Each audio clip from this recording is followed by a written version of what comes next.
Hello everybody, welcome back to the channel. My name is Brian. Today is the video I normally look forward to doing all year long. But here we are in the middle of November, and this is a video I would have liked to have put out 2 months ago, but I wasn't able to. That is the Four Roses 2025 limited edition. Now, if you all know, I have a very long track record of doing the releases from Four Roses, their limited editions. I have a ton of Four Roses content. So if you were into Four Roses, check some of that content out. If you all want me to continue doing Four Roses content, leave me a comment below. I have stopped that lately. I haven't been doing a lot of big, long videos like this, but I want to kind of get back to doing it. I was doing more short form stuff, but this is a product that I love talking about, and I love seeing the differences, and I love talking through some of the details about this product compared to other things. I just find it informational. I'm an enormous Four Roses fan, if you all didn't know, or if you couldn't have guessed that from the fact that I plugged doing all this other Four Roses content. So I feel like I come from this as a perspective of somebody who has tasted a lot of the Four Roses products, has a bit of a familiarity with Four Roses as a producer and the various recipes and all those things. And I've got tons of videos about that. If you want to learn about mash bills, if you want to learn about their warehouse storage, all that, I got videos for that. So check those out after this video. But today we're talking about the 2025 LE. Now, I've been waiting for this for a long time. I have not found a bottle. I would have loved to have been on the media list, and I was able to get on it here at the very, very tail end. And that's why we were able to dive into this bottle. So I'm going to try and format this similarly to how I've done videos in the past. We're going to do a breakdown of what this recipe is. We're going to talk about some stats about it just historically. And then we're going to do some tasting, and we're going to draw some comparisons to past releases as well. The breakdowns for these, I'm going to go back and forth between what's on the bottle and what's on my notes. Sir, it's 38% of a 13-year OBSV. It's 35% of a 13-year OESV. It is 17% of a 13-year OBSK, and then it's 10% of a 19-year OESV. So we are looking at 45% of this blend is OESV. If you all know anything about me, you know that some of my favorite recipes are OESV, OBSV, and OESK. So we have, if you take all that into consideration, you have 83% of this blend are recipes that I generally like to drink. So I would think that there's going to be a favorable opinion about this. This is coming in, though, at 109 proof. Now, there have been a lot of varied proofs for the Four Roses LEs. I'm not saying this is light or not light, but I do think that we're going to possibly have some softness in the flavor compared to some punchiness we may have had in the other ones. Let's dive into some of the stats. I try and gather these things. I find them kind of interesting. There might be some mistakes. I hope not. But let's dive into some of the things that I gathered while waiting to see if I'd ever be able to taste this product for you guys. Before we do that, though, jump down below, give me a thumbs up, subscribe to the channel if you haven't. Help me continue to grow the channel as we're closing 2025, moving into 2026. It's hard for me to do videos something like this because I love putting information out there. I love doing content like this, but I don't push the channel all that much, so it doesn't grow all that much. So it's harder for me to do content all the time. So it's like this, it's an endless cycle. I'm trying to break that. I want to do some more things. Let's dive into these specs. This year joins the ranks with the 2025 and the 2009 marriage bottle having no ESK in the mix. So that's pretty surprising. This is only the third time in these LE runs where there has not been OESK. Again, usually one of my favorite recipes. I feel like that brings a little bit more spice to the otherwise sweetness that you notice in some of these profiles, but it's okay. We'll move on. We'll see what it tastes like in a little bit. It does continue with OBSV, and the OBSV has been in every batch with the exception of 2017, 2011, and the 2009 marriage bottle. This does continue with OBSV that's been in every batch except the 2017, the 2011, and the 2009 marriage. Last year was the first time in the last 8 years that did not have OESV in it. If you remember my video, I think I talked about it positively, but it wasn't my favorite release. It's actually pretty forgettable for me. I don't even know that I own a bottle of it, and I own a lot of Four Roses LEs. So I'm glad that we have OESV back and in the percentage that we do. It's also the oldest OESV that we have seen in a limited edition so far. Now, last little note, while all of these blends do add in another recipe, and that could change a ton, again, with roses having 10 recipes, it could change a bunch. These look closest to me from the similar blends as maybe the 2014, the 2017 Ao Young, and the 2020. All three of those great releases. Again, they've all had another recipe in there, but kind of like looking at specs, it's kind of similar. Now, with all of those little bits of information out, how about let's dive into a taste? I don't remember if I thought this about the pour last year, but there is just not a lot here on the nose. I will say, if you're an OESV fan, I think you're going to be a fan of this pour, but especially already on the nose, it does lean soft. And because of its softness, and because there's a component that goes up to 19 years old, I mean, 13 to 19 years old is still a pretty old pour, all things considered. And I think because of that and the low proof, some of the notes lean a little sour. The nose is kind of hard to figure out. There's not much there, and I always hate that. Now, I am also one who says you drink your whiskey, you don't necessarily nose your whiskey the whole time.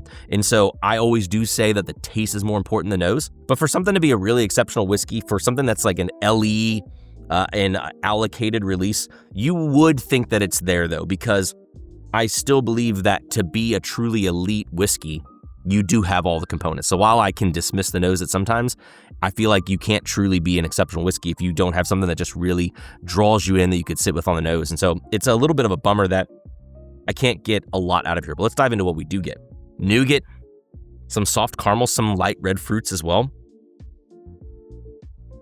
It almost like a tropical cocktail, like maraschino cherry, a little bit of, I don't know, pineapple or some other type of slightly tropical fruit. Custard, it's like a vanilla custard, and then like a flat cola vibe. I mean, it's leaning into the motto that they have. It is mellow on the nose for sure. Let's go in on the palate and see what we get into. The palate leans heavy on the age at first. It's got some mature, some slightly musty oak.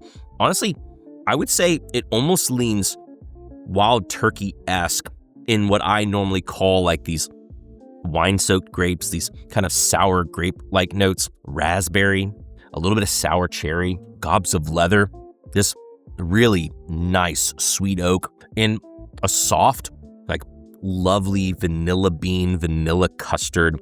I feel like where it was pretty subdued on the nose, it's really pleasing the way that it kind of rolls on the tongue, on the palate.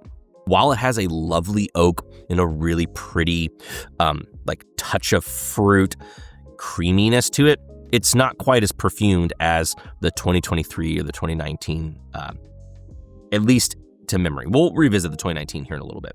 Let's do some quick comparisons just kind of while we're here. Now, even though I mentioned that it has like on paper maybe the most close specs to 2014, 2017, or even the 2020, I don't think it's anywhere close to that.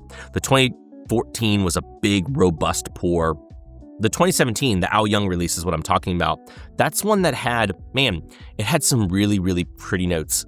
But the problem I have with Ao Young is that it actually seems to soften too much and gets a little bit boring the longer you have that bottle open. And I think that's a little bit of a bummer. In terms of like its softness, its kind of flatness, if you will, I could see it having some similarities to the 2017, but there's so many more things that are not present between the two that it's kind of a hard comparison. And then with the 2020, I don't think I could actually compare this one to the 2020. The 2020, I know is one that Fred Minnick really, really liked, and I consider it to be like a very nuanced spice pour. So it's one that I don't think about all that often. I don't love it, but when I go back to it, I enjoy it for what it is because it has these layers of spice that the other limited editions don't have. This one, though, doesn't come off all that spicy to me. It's more sweet forward than anything. So let's compare it to some other things. Truthfully, what this one reminds me the most of right away is the 130th. So this is the 2018. I continually call this the glazed donut batch. That's just one of the notes I pulled up from the very, very beginning. I have really good memories of camping out for this one with my buddy Tyler, and just the profile on this one, enjoying this. I really liked this one. It's one that I feel like, I don't know, it's kind of in the middle of the profiles, and it's the first thing that came to my mind when tasting the 2025. Now, this 2018 is one proof point lower than the 2025, but I feel like it has a little bit more punch than the 2025. The 130th has a little bit more of a sugariness to it, a little bit more sugary kiss. I think it might have a little bit more citrus note. I think it has a little bit more of a candied cherry pop to it as well. So there's something about it that does lean a little bit sweeter. But going back over here to the 2025, rolls back into this more easygoing profile like I have noticed in some of the recent LEs. I'll probably say this again at the end, but this is a completely mellow limited edition for those who also like some older whiskey in their pour. This is one that, like, man, I don't know. Some other things that this makes me... Before we go there, let's quickly jump over to 2019 and do a quick comparison to that. Even going to this 2019 is... It's so good. They're so different from one another. The 2019 had, when I used to compare it, this had a lot of things that I enjoyed about the Al Young, but it seemed to have more staying power. So this one, as you open it, it has a little bit more lasting power than the Al Young as it's open. The Al Young's one you want to kind of take with you. But it's hard to compare. There's more perfumey qualities to the oak. There's a bit more amplified sweetness on it. Again, that's 112 proof, so 3 proof points higher. But it's still in a different league from the 2025. Let's run down a list of some other things. It's not as dark in profile as the 2022 was. The 2021 had a little bit of a medicinal thing. I think it was like a OESQ element or something like that I felt stood out a lot in the blend. And then again, compared to the 2020 was a little bit thin and again, much more spiced. I think I went into this video thinking, and I still kind of do, I don't know where this sits compared to some of the recent ones because, I mean, let's say this. I'm fairly certain, I'm positive, without having the 2024 to compare it to, that this is better than the 2024. The 2024, I think, was the most disjointed blend that I've had in a while. I think I even made a mention to it that it reminded me more of like MGP. It had this kind of like a little bit of old, a little bit of youthful, but it was very traditional, like nondescript notes. And while I haven't specifically pulled out a lot of different flavor notes about this Roses, as a Roses fan in general, I'm still enjoying this. Is it Kentucky Strong good? Like, does it beat the single barrels of Kentucky Strong, which were 16-year OESVs? I think those punched with more. I think they offered more. But there's a nuance about this, especially as a Roses drinker, as you sit with it linearly. And what I mean by that is, I don't know. I will throw this in the end of year comparison. We'll see how it does. Four Roses never usually does very well in blinds for me. In this specifically, it doesn't cut with some rye spice. It doesn't have the things that I think can kind of stand out in a blind. It's very relaxed.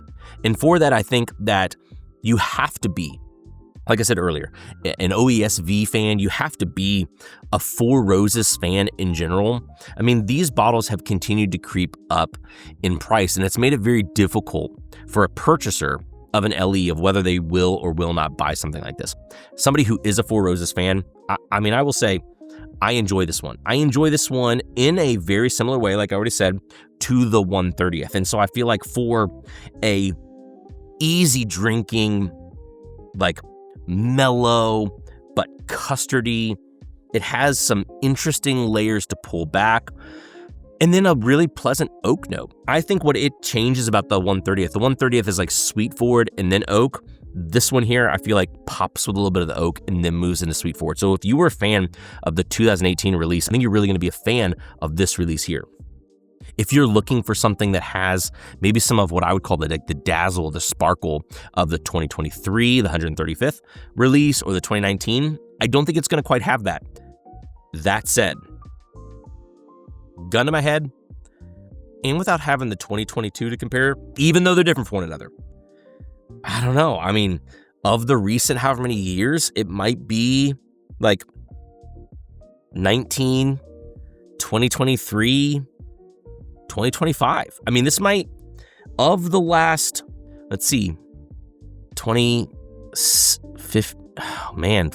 16, 17, 18, 19, 20, 21, 22, 23, 24, 25. In the last 11 releases, this is a top 5.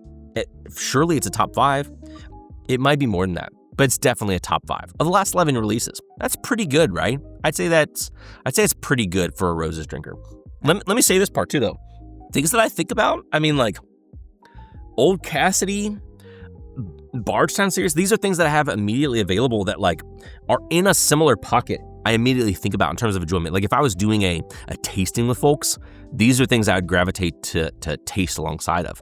The downside is those, I believe, are higher proof pours than what this one is. And I think that's the biggest knock about it. And whether that's a price knock for you, whether that's something you take into consideration, I mean, that's user dependent.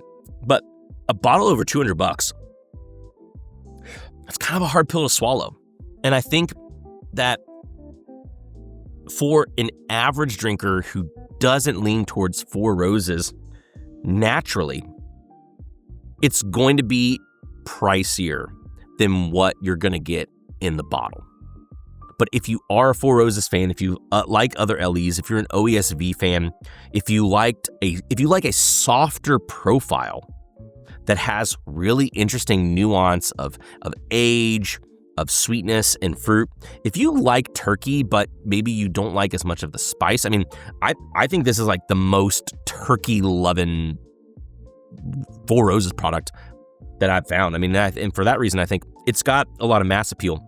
And I think I said that about the 2024, but mass appeal was in a different way. It was like MGP, like commodity type whiskey, like could win in a blind flight because it cut more. And this is different. This is definitely more relaxed, more easy sipping. And so I could see this being a very forgettable whiskey for a lot of people.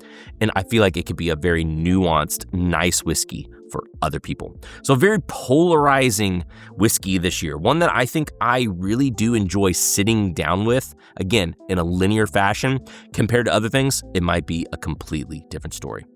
Have you all tried the 2025 LE? Let me know what your all's thoughts have been down in the comments below. If so, I'm thankful I did get an opportunity to do this video. I didn't think I was going to, and I'm glad that I did because, again, it's something I look forward to every year. Regardless of whether I like it as much as past years, it is a video. As a Four Roses fan, I look forward to doing it every year.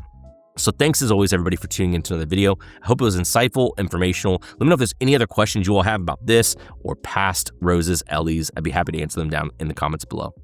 Thanks as always for tuning into another video. And until next time, we'll see you all later.